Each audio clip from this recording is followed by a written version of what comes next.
So first then, what is short? So most of us are going to be working with people who have been married for a very long period of time.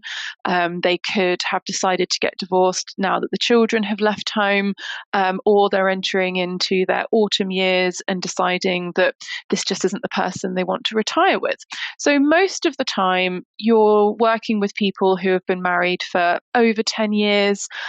So usually the length of the marriage is not a defining factor in how you're going to be resolving the process.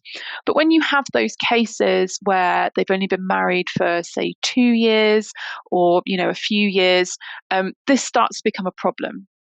So then we're looking at when needs outweigh sharing. So if we already know now that sharing is going to be an issue, but that needs trump sharing, what are we actually looking at having happened during the course of this marriage that suggests that needs do start to outweigh the sharing?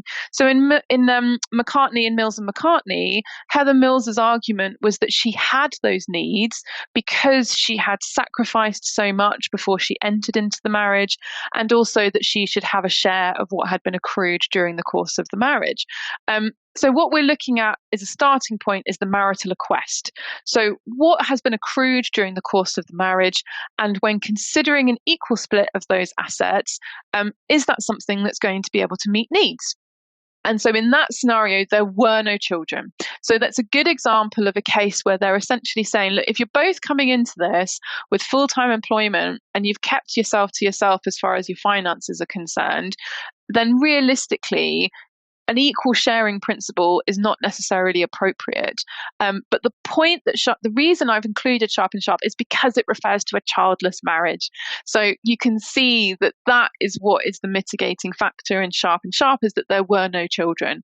If there had been children, that would not have been the finding that was made. In E&L, Mostyn challenged why a child should make any difference to how assets are split. And he disagreed with the opinion that a marriage with children was a completely different category of commitment.